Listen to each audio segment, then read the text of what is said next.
고백하기를 원합니다. 2024년도의 마지막 주일입니다. 한 해가 엊그제 같은데 벌써 마지막이라니 세월이 정말 빨리 지나는 것 같습니다. 여러분, 마지막이라고 하니까 어떤 생각이 드십니까?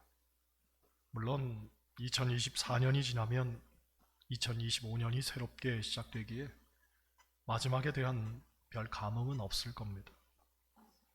그런데 우리 인생의 마지막이라고 한번 생각해 보십시오. 곧 이제 이 땅에서의 삶은 끝이 나고 하나님 앞에 서게 된다면 과연 어떨 것 같습니까? 목사로서 저는 늘 구원의 확신을 갖고 삽니다. 하지만 당장 오늘 밤 죽어서 하나님 앞에 서게 된다면 반갑고 설레는 마음보다는 오히려 두렵고 떨리는 마음이 훨씬 더 클 것 같습니다.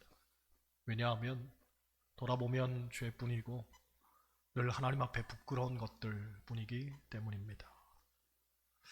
저의 현 주소는 엄밀히 말해 그 모양인데 여러분은 어떻습니까? 여러분, 우리는 그리스도인으로서 늘 심판을 두려워하고 살아야 합니다. 그래야 내게 주어진 오늘 하루를 유의미하게 지날 수 있죠. 만약 심판이 없다면 하루하루가 그다지 큰 의미를 갖지는 못할 겁니다. 계속 반복되는 일상을 그저 다람쥐 쳇바퀴 돌듯 그냥저냥 살다 가면 그만인 거죠. 그러나 우리에게는 심판이 있습니다. 우리의 삶에 대해서 하나님께서 책임을 물으실 때가 있다는 말입니다. 게다가 그 심판의 때가 언제일지는 아무도 모릅니다. 물론 10년, 20년 뒤의 일일 수도 있지만 당장 내일일 수도 있고 혹은 오늘 밤일 수도 있습니다. 하나님이 부르시면 그 즉시로 하나님의 심판대 앞에 서야 합니다. 그리고 우리의 삶에 대한 계수를 해야 합니다. 그렇기 때문에 우리는 지금 우리에게 주어진 이 시간들을 준비하며 살아야 하는 거죠. 할렐루야. 오늘 본문은 심판에 관한 내용입니다. 27절 말씀 한번 보겠습니다. 27절 같이 읽어요. 한 번 죽는 것은 사람에게 정해진 것이요 그 후에는 심판이 있으리니. 아멘. 우리는 죽으면 모두 다 심판을 받습니다. 큰 자나 작은 자나 부한 자나 가난한 자나 어떤 지위 고하를 막론하고 다 심판을 받게 되어 있습니다. 그래서 우리는 매주일 사도신경을 통해 고백하기를 저리로서 산자와 죽은 자를 심판하러 오시리라 하고 말하죠. 여러분, 주님은 심판자로 오십니다. 우리는 그것을 고백하죠. 그리고 우리는 늘 심판을 염두에 두고 살아야 합니다. 영국의 유명한 설교자인 로이드 존스 목사님은 외과 의사였다가 나중에 목회자가 된 분입니다. 그분에게 어떤 분이 물었습니다. 목사님의 그 성결한 삶의 비결이 무엇입니까? 했더니 목사님이 이렇게 대답했다고 하죠. 저는 늘 주님의 심판대 앞에 설 것을 생각하며 하루하루를 삽니다. 주님의 심판대 앞에 설 것을 생각하니 함부로 살 수 없었다는 말이죠. 그렇습니다. 우리도 하루하루를 늘 주님의 심판대 앞에 설 것을 생각하며 살아야 합니다.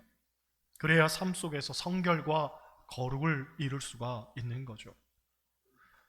여러분, 기독교는 은혜를 강조합니다. 그런데 은혜를 너무 강조한 나머지 그 은혜를 악용하는 이들이 있습니다. 보통 예수 안 믿는 사람들이 기독교에 대해서 빈정되는 것이 누구든지 예수를 믿으면 죄 사함을 받고 용서를 받는다고 하는데 그렇다면 죽을 때까지 신나게 죄 짓고 살다가 죽기 직전에 예수 믿고 구원받으면 되지 않겠냐고 합니다. 실제적으로 크리스천 가운데에는 도덕성이 약하고 거짓말을 잘하고 사기 잘 치는 사람들도 많습니다. 왜냐하면 그렇게 하고서는 하나님 앞에 엎드려 회개하기만 하면 된다고 생각하기 때문이죠. 비견한 예지만 바로 이것이 은혜를 악용하는 겁니다. 하나님의 사랑과 자비를 이용해 먹으려고 하는 행태죠. 그런데 여러분, 오해해서는 안 됩니다. 하나님은 사랑과 은혜의 하나님이기도 하지만 동시에 공의와 심판의 하나님이기도 합니다.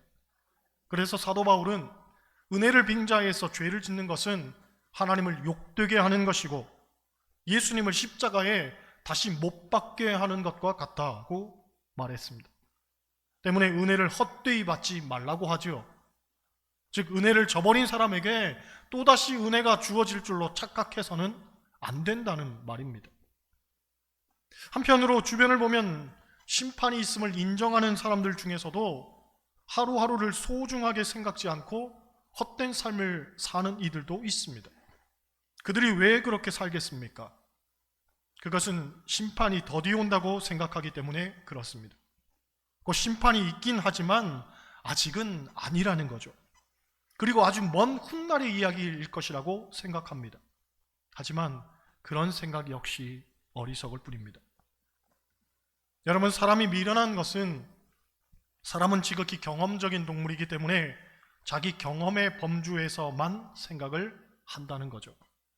그래서 당장 내가 경험하는 사건이 아니면 인지를 못하거나 외면해버리거나 도피해버립니다.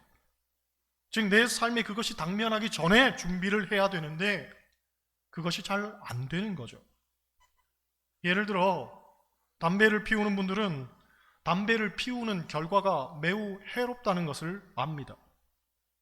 요즘은 담배갑에 그림을 부착해서 당신이 담배를 피우면 나중에 이렇게 되니까 담배를 피우지 마십시오 하고 경고를 합니다.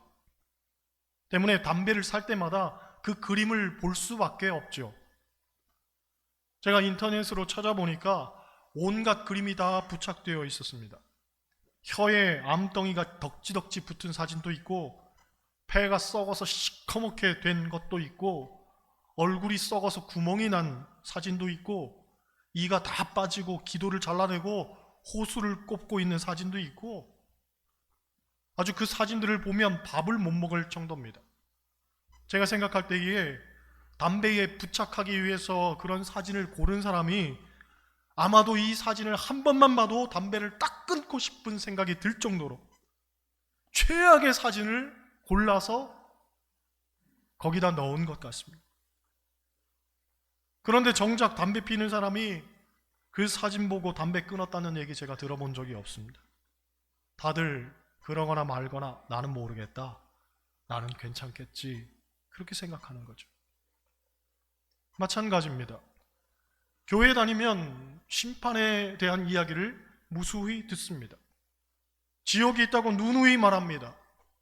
그런데 내가 지옥 갈 거란 생각은 안 하죠. 다들 스스로는 천국에 갈 거라고 안위하고 있습니다. 그런데 과연 그럴까? 객관적으로 진단해 봐야 합니다. 현대인들에게 목사가 강단에서 지옥에 관한 설교를 잘 못한다고 합니다. 그 이유로는 교인들이 듣기 싫어하고 내용이 어두워 보이고 현대 사상이 보편 구원을 말하고 죽으면 끝이라는 생각 때문이라고 하죠. 특히나 세상 살기도 힘들어 죽겠는데 죽고 난 후에 일을 생각할 여유가 없다는 겁니다. 그래서 강단에서 지옥에 관한 설교가 사라지고 있는 거죠. 목사님들도 감히 엄두를 못 냅니다. 그런데 저는 오늘 담대하게 지옥에 관한 설교를 하려고 합니다. 우리가 냉철하게 생각해 보면 강단에서는 지옥에 관한 이야기를 끊임없이 전해야 합니다. 왜냐하면 그게 사실이기 때문입니다. 그리고 성경은 그것에 관해 끊임없이 말하고 있기 때문입니다. 제가 성경을 찾아봤더니 심판이란 말이 신약 성경에 89번 등장합니다. 천국이란 말은 37번 나오고 지옥이나 음부라는 말도 우연의 일치겠지만 천국과 똑같이 37번 나옵니다. 굉장히 많이 언급이 되고 있죠. 딕슨이란 분은 말하기를 만약 강단에서 지옥에 관한 설교를 더 많이 했더라면 우리 사회가 이처럼 지옥과 같이 되지는 않았을 것이다 라고 했습니다. 여러분, 성경에서 지옥에 관해 제일 많이 언급한 분이 누구냐면 예수님입니다. 예수님께서 지옥을 말씀하신 이유는 분명하죠. 그것이 실존하는 곳이기 때문입니다. 그 지옥이 분명히 있다는 겁니다. 성경에서 지옥에 관한 가장 유명한 내용은 나사로와 부자의 이야기입니다. 나사로는 죽어서 천국에 가고 부자는 죽어서 지옥에 갑니다. 그런데 지옥에 간 부자가 아브라함에게 부탁하는 내용이 나오죠. 아브라함이여, 나를 불쌍히 여기사 나사로를 보내어 그 손가락 끝에 물을 찍어 내 혀를 서늘하게 하소서. 내가 이 불꽃 가운데 고민하나이다. 지옥이 얼마나 뜨겁고 고통스럽고 가랬으면 손가락에 물 한 방울이라도 찍어서 내 혀에 떨어뜨려 달라고 애원을 했겠습니까? 그런데 부자의 애원을 아브라함이 들어줄 수가 없다고 하니 이번에는 자기 형제 5에게 나사로를 보내서 이곳에 오지 않게 해달라고 부탁을 합니다. 나는 여기 왔지만 우리 형제들만큼은 이곳에 오지 않았으면 좋겠다는 거죠. 그런데 아브라함이 뭐라고 말합니까?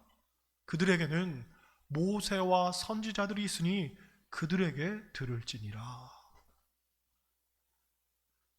부자가 말합니다. 그렇지 않습니다. 죽은 자에게서 그들에게 가는 자가 있으면 분명히 회개할 겁니다. 이미 죽었던 나사로가 자기 형제들에게 찾아가면 그들이 분명히 회개하고 하나님을 영접할 것이라고 이야기하죠. 그때 이 부자에게 아브라함이 말합니다. 모세와 선지자들에게 듣지 아니하면 비록 죽은 자 가운데서 살아나는 자가 있을지라도 권함을 받지 아니하리라. 모세와 선지자들에게 듣지 아니하면 비록 죽었다가 살아난 자가 있을지라도 권함을 받지 않는다. 무슨 말입니까? 여러분, 사람들은 흔히 말하기를 죽었다 살아나는 경험이 있어야만 하나님 앞에 돌아온다고 합니다. 그런데 우리 주변을 보면 물론 일시적으로 회개하고 깨닫기는 하지만 그게 계속해서 지속적으로 이어지지 않는 경우가 대부분입니다. 즉, 죽을 만큼 힘들 때에는 하나님 앞에 똑바로 살아야지, 내가 제대로 살아야지 하면서도 다시 건강이 회복되고 또 죽을 만큼 힘들었던 문제들이 해결되고 나면 언제 그랬냐는 듯 하나님을 쉽게 떠나는 사람들이 부지기수라는 거죠. 그러니 말씀을 통해서 깨닫지 못하면 결국 깨닫지 못하는 겁니다. 기적이 있으면 깨닫는다고 말하지만 천만의 말씀, 단순히 사람의 마음을 현혹시키는 현상일 뿐이지 정말 하나님 앞에 자복하고 통회하는 심령을 더하지는 못합니다. 요한계시록을 보면 하나님 앞에는 2개의 책이 있다고 하지요. 하나는 책들이라는 복수가 나오고 하나는 생명책이라는 단수가 나옵니다.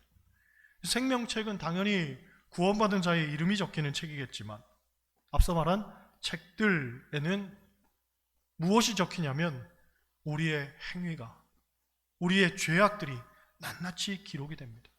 하나도 빠짐없이 기록되죠.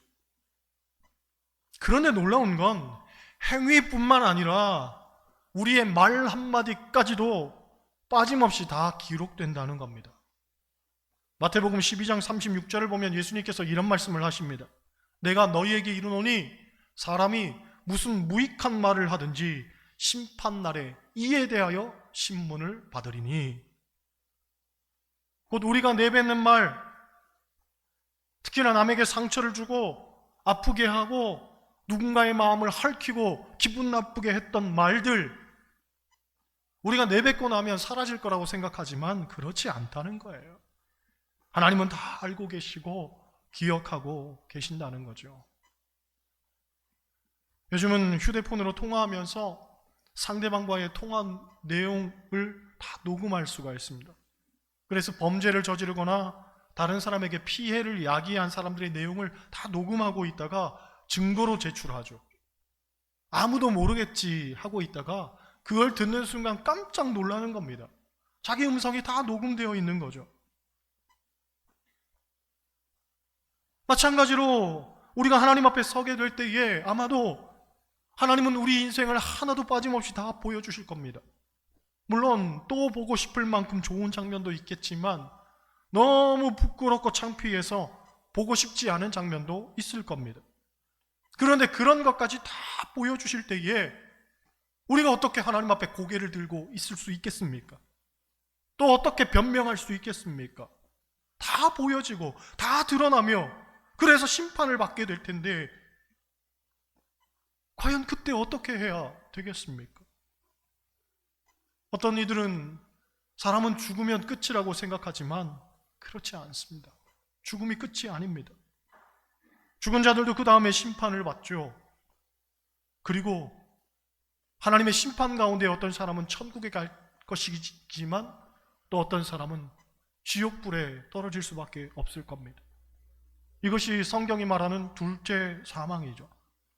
한번 죽는 죽음은 사람이라면 누구나 다 겪는 일입니다. 그런데 문제는 둘째 사망이죠.